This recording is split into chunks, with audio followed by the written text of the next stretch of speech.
me in welcoming the author of Solartopia, Our Green-Powered Earth, Harvey Wasserman.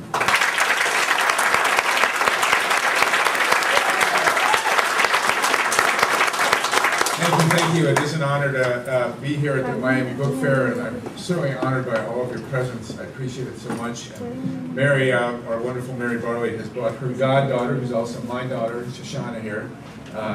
So I'm happy to have her with me, too. I'm going to start today talking about nuclear power, of all things, and then we're going to segue into Solartopia, which is a vision of a green-powered Earth, and how we can use today's technology that we have currently available to completely run this planet on renewable energy and do a lot better job than King Kong is doing. King Kong, for your information, is coal, oil, nukes, and gas. That's who we're trying to retire here. We have a very clear plan to do it. I didn't think, I got into this 35 years ago. I was living on a communal farm in western Massachusetts, one of those hippie farms, and I will tell you that everything that you've heard about those hippie farms is absolutely true. And they came into our town, the local utility did, to build a nuclear plant 4 miles from our house. And at the time, I was actually in favor of nuclear power because I had done a report on it in 9th grade. And based on Our Friend the Atom, the Walt Disney book, which I got from my bar mitzvah, so I was in really good shape with my knowledge.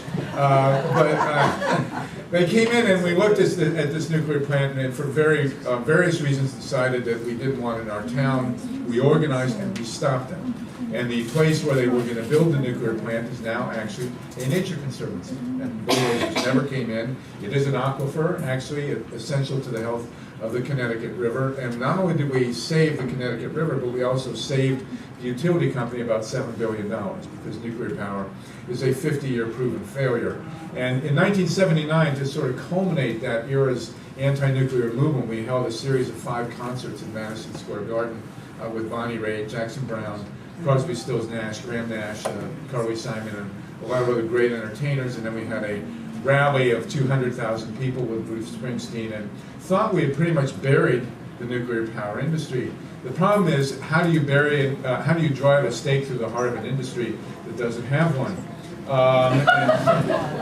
What has happened now is that, amazingly enough, they are trying to revive the nuclear power industry. And you've heard a lot of people going on well-funded TV ads and so on, saying that nuclear power is the solution to global warming. I just heard a great quote this morning. Nuclear power is the solution to global warming, like the war in Iraq is the solution to terrorism. Yeah. And pretty much an analogy there. And with nuclear power, we have some serious problems. I will say I've been honored by the return to this issue of Bonnie Raitt, Jackson Brown, and Graham Nash. We have set up a website, nukefree.org, that you can go to. You can hear a song. Stephen Stills' wonderful For What It's Worth song has been revived to fit the nuclear issue. So go to nukefree.org and you'll see what we're about. There is a bill in front of Congress. Well, I love this. Mary and I heard this morning. There was a clause put into the energy bill that was designed by Senator Pete Domenici, the senator for nuclear power, also from New Mexico, but he's really the senator for nuclear power, to have unlimited taxpayer-funded loan guarantees to build new nuclear plants, including, by the way, 2 at Turkey Point. I'll talk about that in a minute. It looks like we did a pretty good job. Within a month and a half, 2.5 months actually, we set up a website, we got a music video, and we circulated a petition, and we came in October with 120,000 signatures on this petition to stop this loan guarantee and get it out of the energy bill. So this morning we found out that Domenici wants to take it out of the energy bill and put it in the ag bill. So the same bill that's going to subsidize, the destruction of the Everglades with big sugar, now he wants to use to fund nuclear power plants. Now, a couple of things. One thing is very much the same with nuclear power as it was in 1979, which is that they don't have a solution for the nuclear waste problem. The Yucca Mountain, proposed Yucca Mountain dump, 80 miles outside of Las Vegas. I've been through it. There's an earthquake fault there. It is a dormant volcano. It will never work. It's not licensed. It's already cost $11 billion. It will probably cost $100 billion, and they may never open it. And so the nuclear waste issue is equally unsolved today as it was 30 years ago. What's new is 2 things. First of all, September 11th. On September 11th, 2001, the first jet that flew into the World Trade Center flew directly over the Indian Point nuclear plants. There's 2 reactors that are operating and one that's dormant. Had that jet dived down and hit Indian Point instead of the World Trade Center, we wouldn't be talking about 3,000 people dead, we'd be talking about hundreds of thousands. And when we'd be talking about a couple of $1 billion damage, we'd be talking about trillions. Essentially, the United States economy could never recover from a hit on a nuclear power plant. I mean, Chernobyl was one thing. Thankfully, it was in a fairly unpopulated area. All the areas with American nuclear plants now are heavily populated, as per Turkey Point. With Greenpeace, I actually went into the cove at Turkey Point in one of those Zodiac boats, you know. We waved to security, security waved to us. I mean, you know, it was really surreal. They want to put 2 more reactors there, absolutely destroy the Everglades. Where do they think they're going to get the water?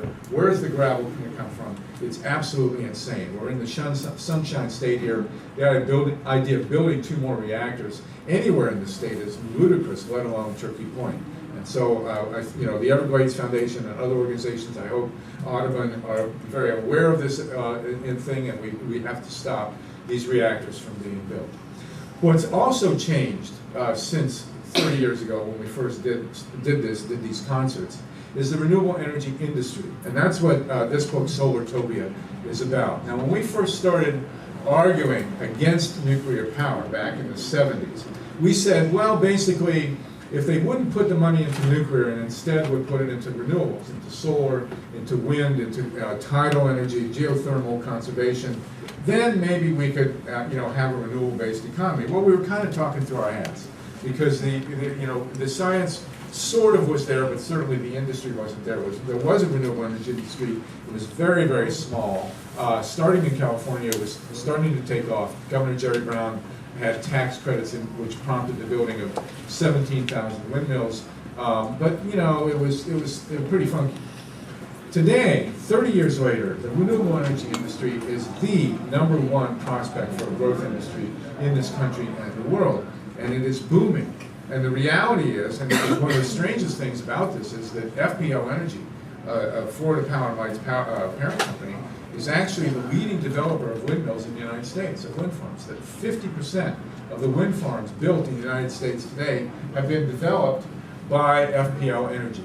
Why? Because they are incredibly profitable. Wind power has come of age. I'm not going to say it's perfected because it can get better, but the cheapest form of new electrical generation in the world today is wind power. This is not pie-in-the-sky stuff. It's not hippies out on communes. These are the major investors now in wind power are Goldman Sachs. Warren Buffett owns a $250 million wind farm in Iowa. John Deere is heavily invested in wind power. People are lining up to invest in wind power as opposed to nuclear power. That's why the nuclear industry is in Congress asking for loan guarantees, which we do not need for wind power. If you have a piece of land that has wind on it, if you've got access to the grid and you can get a contract from your utility company, you're about to become a millionaire. And many, many people in the Great Plains now, from the Mississippi to the Rockies, are saving their family farms with wind farms, with windmills. So the technology has come of age.